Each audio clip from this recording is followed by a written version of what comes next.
Hello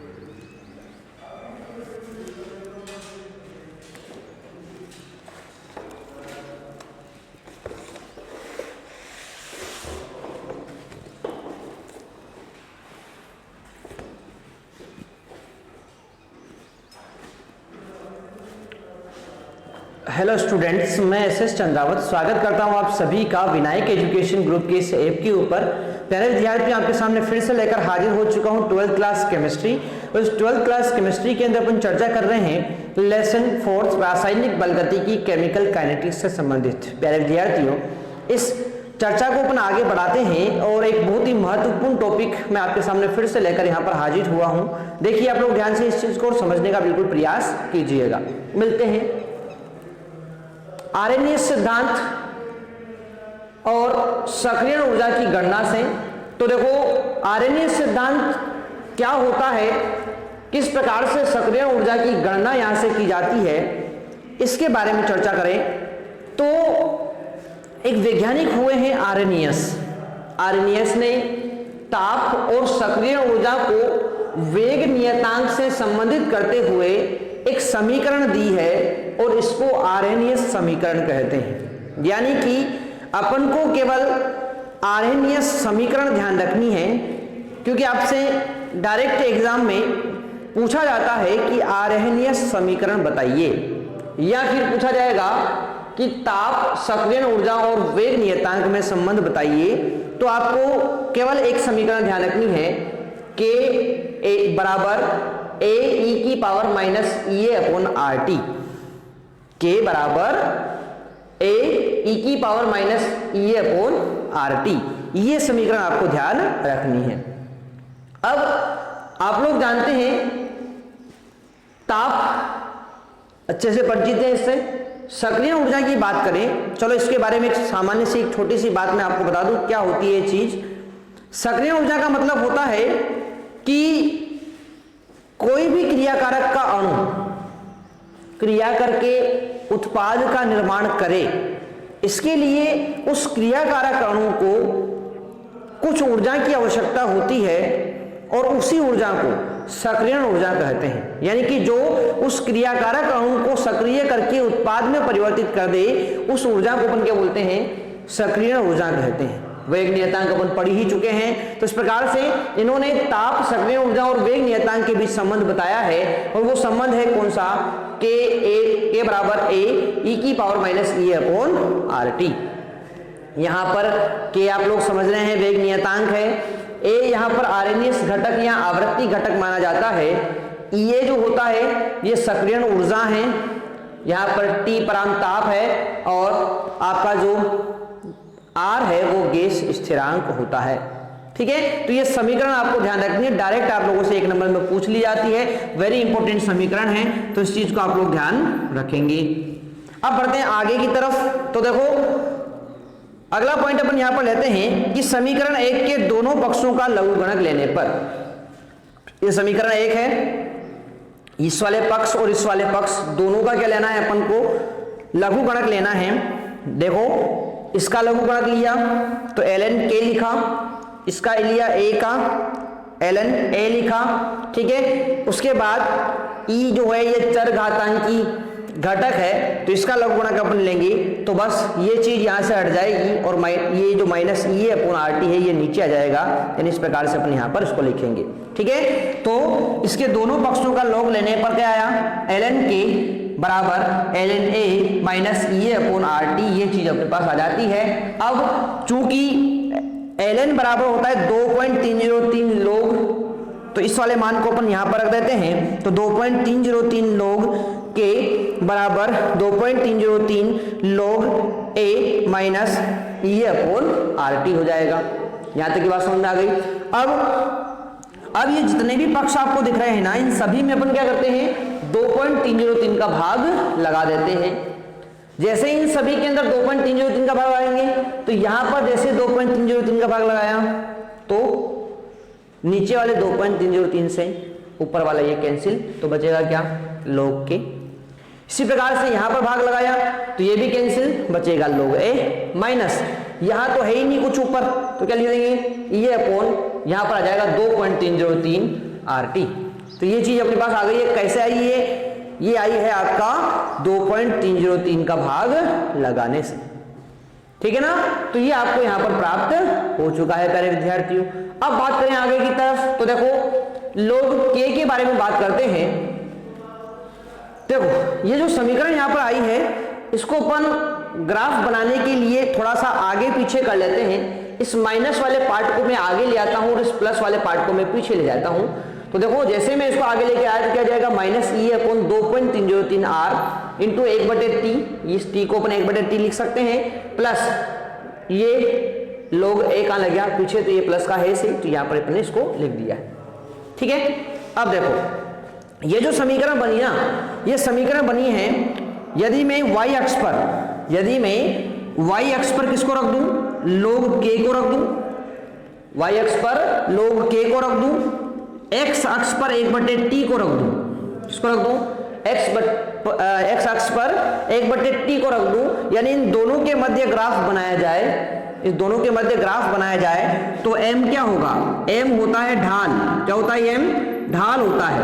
तो जब इन दोनों के मध्य ग्राफ बनाया जाएगा log k और 1/t के मध्य, तो ढाल कितना मिलेगा, ढाल मिलेगा -e/2.303 r के बराबर ढाल मिलेगा। और यहाँ पर c क्या होता है, अंतःखंड होता है। तो अंतःखंड कितना मिलेगा भाई, अंतःखंड मिलेगा। अब तो आपको ग्राफ बनाना आ गया होगा भाई। तो देखो अंतःखंड मिलेगा यहाँ पर किसके बराबर, log k के बराबर, सॉरी log a के बराबर आपको मिलेगा, ठीक है। तो यहां पर माइनस चिन्ह आ रहा है, इसलिए आप लोगों को पता है कि भाई y बराबर mx प्लस c है, ये सरल रेखा समीकरण है, परंतु आगे माइनस चिन्ह आ गया, यानी कि ऋणात्मक ढाल वाली सरल रेखा प्राप्त होगी। और ऋणात्मक ढाल वाली सरल रेखा देखो, log k को अपन ने y अक्ष पर रखा, 1/t को अपन ने x अक्ष पर रखा, तो यहाँ पर जो सरल रेखा प्राप्त होगी वो ऋणात्मक ढाल वाली सरल रेखा यहाँ पर प्राप्त होती है। और इसका ढाल कितना होगा, tan थीटा बराबर -e/2.303r होगा, और अंतःखंड कितना होगा, log a के बराबर होगा, ठीक है। तो ये था अपना आर्हेनियस सिद्धांत एवं सक्रिय ऊर्जा की गणना के बारे में बात। एक बार मैं फिर रिपीट कर रहा हूं, ध्यान से आप लोग देखेंगे कि आर्हेनियस ने ताप व सक्रिय ऊर्जा को वेग नियतांक से संबंधित करते हुए जो समीकरण दी है उसे आर्हेनियस समीकरण कहते हैं। और आर्हेनियस समीकरण है कौन सी, तो ध्यान रखेंगे k बराबर ae/e/RT होता है, के वेग नियतांक है, ए आर्हेनियस घटक आवृत्ति घटक है, ये सक्रियण ऊर्जा है, परम ताप T है, और गैस नियतांक या गैस स्थिरांक R होता है। यहाँ पर दोनों पक्षों का लघुगणक लेने पर अपने पास ये समीकरण प्राप्त हो जाती है, ln k बराबर ln a माइनस e/RT। यहाँ पर ln जो होता है 2.303 लोग उसको अपन लिखते हैं, ये चीज अपन ने यहाँ पर पुट कर दी है। तो क्या आ गया अपने पास 2.303 log k बराबर 2.303 log a माइनस e/RT अपने पास आ चुका है। और जब इसके अंदर सभी पक्षों में 2.303 का भाग लगा देते हैं सोल्व करने के लिए, तो अपने पास समीकरण आती है log k बराबर log a minus e/2.303 RT आ जाती है। अब ग्राफ बनाने के लिए इस समीकरण को अपन थोड़ा आगे पीछे कर देते हैं, इस वाले पार्ट को आगे लेकर आए तो -e/2.303 r इंटू 1/t आ जाएगा, और ये चीज कहाँ जाएगी, पीछे log a आ जाएगा। अब ये जो समीकरण आपको प्राप्त हुई, ये y बराबर mx प्लस c, यानी कि यहाँ पर ऋणात्मक ढाल वाली सरल रेखा समीकरण आपको प्राप्त हुई है। यानी कि यदि y अक्ष पर आप लोग log k को रखें, x अक्ष पर आप लोग 1/t को रखें, तो आपको ऋणात्मक ढाल वाली सरल रेखा प्राप्त होती है, जिसका अंतःखंड log k के बराबर होता है। तो ये आपका यहाँ पर ग्राफ आ चुका है log k और 1/t के मध्य। आशा करता हूँ सभी प्यारे विद्यार्थियों को ये बात यहाँ पर बिल्कुल समझ में आई होगी। अब बढ़ते हैं अपन आगे की तरफ। आगे बात करें तो देखो समीकरण 3 की अपन बात करेंगे। यहाँ पर कोई सी भी समीकरण ले सकते हो, वैसे कोई दिक्कत नहीं है। समीकरण 3 से स्पष्ट है कि सक्रिय ऊर्जा E का मान बढ़ने पर अभिक्रिया का वेग नियतांक K का मान घटता है। भाई कोई सी भी समीकरण ले लो, जैसे मान लेते हैं यही एक समीकरण नंबर 3 अपन ने दिया था इसको पिछले के अंदर, यानी कि पहले अपन ने क्या दिया था, इसको log k बराबर -e/2.303 r 1/t log a, ये इस प्रकार की सभी समीकरण आई थी। उसको अपन ने क्या दिया था, उसको अपन ने समीकरण नंबर 3 नाम दिया था, तो वहां पर क्या आ रहा है, माइनस ये आ रहा है। अब मैं क्या बोल रहा हूं कि भाई ये का मान बढ़ेगा, किसका मान, ये का मान। अब देखो जैसे ही ये का मान बढ़ा तो ये का मान किसमें बढ़ा, माइनस में।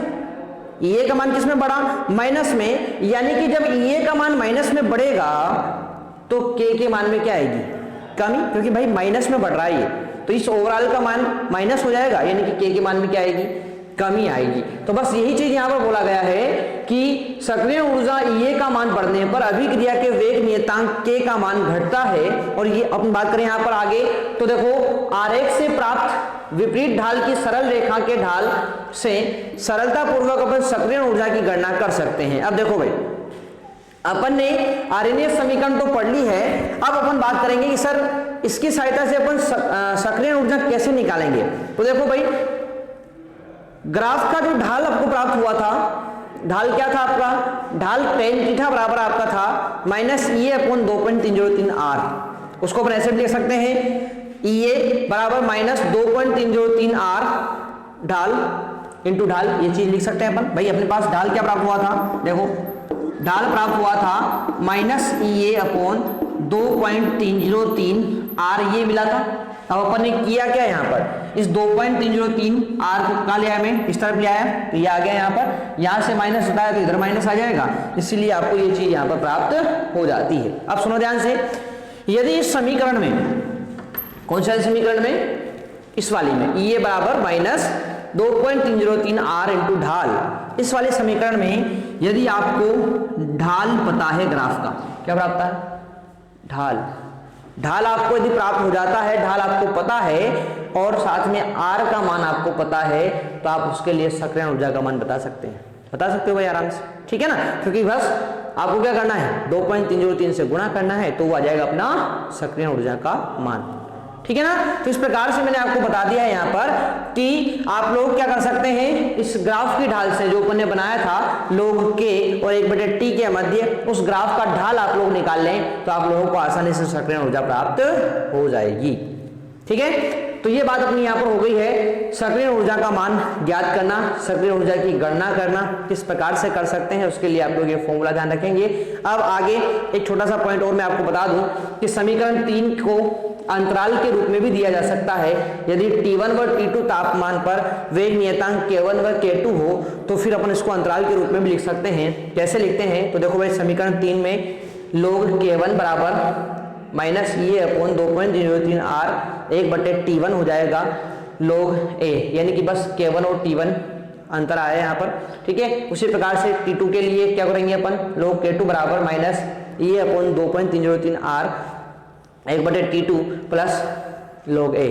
ये समीकरण नंबर 4, ये समीकरण नंबर 5, समीकरण नंबर 5 में से 4 को घटा देंगे क्योंकि अंतराल आपको निकालना है, तो अपन क्या करेंगे, बाद वाली में से पहली वाली को घटा देंगे, तो log K2 minus log K1 बराबर ये upon 2.303 r 1/T1 minus 1/T2 log। अब देखो इसको सोल्व करना होता है, या माइनस आ रहा है तो उस माइनस वाले को कहाँ ले जाते हैं, नीचे ले जाते हैं, तो log K2/K1 बराबर ये अपॉन 2.303 r, यहाँ पर क्या करेंगे, T1 T2 अपन ने लसर ले लिया, ऊपर अपन जाएंगे तो यहाँ पर T2 माइनस T1 आ जाएगा। तो ये समीकरण अपने पास आ जाती है जो अंतराल समीकरण है, और ये चीज आपको बिल्कुल ध्यान होनी चाहिए, ठीक है। तो इस प्रकार से अपन ने सक्रिय ऊर्जा के बारे में यहाँ पर चर्चा की है और आर्यनीय सिद्धांत के बारे में चर्चा की है। आशा करता हूँ आप सभी को ये जो टॉपिक है ये बिल्कुल समझ में आया होगा, तो इसको आप लोग इसी प्रकार से कंप्लीट करें। और प्यारे विद्यार्थियों, एक बात मैं आपको और बताना चाहता हूँ कि अपना जो ये टॉपिक यहाँ पर चल रहा है, इस चीज़ को आप लोग बहुत अच्छे से कंप्लीट करते रहें, क्योंकि देखो आप लोग ये अच्छे से जानते हैं कि इस कोरोना की वजह से आप लोगों के जो स्कूल हैं वो खुलना बहुत मुश्किल है, ठीक है। अभी अक्टूबर 31 अक्टूबर तक तो बंद रहेगा, और उसके बाद भी ये गारंटी अपन नहीं ले सकते हैं कि बाद में भी आपके स्कूल खुले, ठीक है ना। तो आपको इस साल जो है, जहां तक कोरोना की ये महामारी पूरी तरह से समाप्त नहीं हो जाती, वहां तक आप लोगों को मैक्सिमम क्लासेस ऑनलाइन ही लेनी पड़ेगी। तो आप लोग ऑनलाइन क्लासेस जो यहाँ से आपको मिल रही है, इस ऑनलाइन क्लासेस को आप अच्छे से कंप्लीट करते रहें, और अपने दोस्तों को भी बोलें कि भाई आपको ऑनलाइन ही पढ़ना है, ठीक है। नोट्स आपको ऐप के ऊपर अवेलेबल करवा दिए जाते हैं, तो आप लोग नोट्स साथ के साथ कंप्लीट करते रहें और साथ के साथ आप लोगों को ये ऑनलाइन क्लासेस भी कंप्लीट करनी है, ताकि आपकी जो टाइम यहाँ पर ये चल रहा है, इस टाइम में अपन अपना जो ये टाइम जा रहा है ये फोकट ना जाए, अपन इसका कोई ना कोई उपयोग कर लें, ठीक है। क्योंकि प्यारे विद्यार्थियों, बाद में यदि सिलेबस कम भी हो जाता है तो भी अपन को प्रॉब्लम है। क्यों? क्योंकि भाई सिलेबस यदि कम हो जाता है तो वो सिलेबस जो कम हुआ है ना, वो कम सिलेबस तो केवल कहां पर आएगा? बोर्ड एग्जाम में आएगा। कोई बात नहीं, बोर्ड एग्जाम में 50% सिलेबस आ गया, परंतु दिक्कत ये है कि आगे आने वाले जितने भी कंपटीशन एग्जाम होंगे वहां पर वो भी चीजें आपको देनी है। जैसे आपको नीट देना है, आपको ट्रिपल देना है, आपको IIT देनी है, तो वो जितने भी एग्जाम होते हैं उनके अंदर कोई सिलेबस कम थोड़ा ना होगा, उनके अंदर तो वही 100% सिलेबस आएगा, ठीक है। अब यदि आपको उन एग्जाम्स को देना है तो उसके लिए आपको क्या करना पड़ेगा? 100% सब्जेक्ट कंप्लीट करना पड़ेगा। अब यदि आप लोग 50% के भरोसे बैठे रहे तो आप लोग उन एग्जाम्स को टच भी नहीं कर पाएंगे।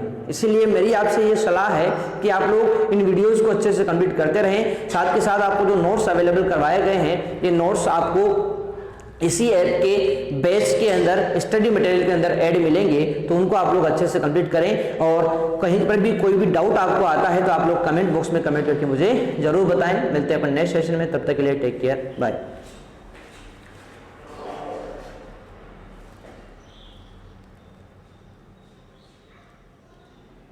Download app in Play Store. Vinayak Education Group. Online course and classes. RBSE 12th. Chemistry. Physics. Biology. Hindi and English. RBSE 10th. Science. Maths. Social Science. Sanskrit. Hindi and English. Vinayak Education Group. This app is perfect for you. All RBSE classes. In this app. Every day. Online classes of video lectures and weekly test.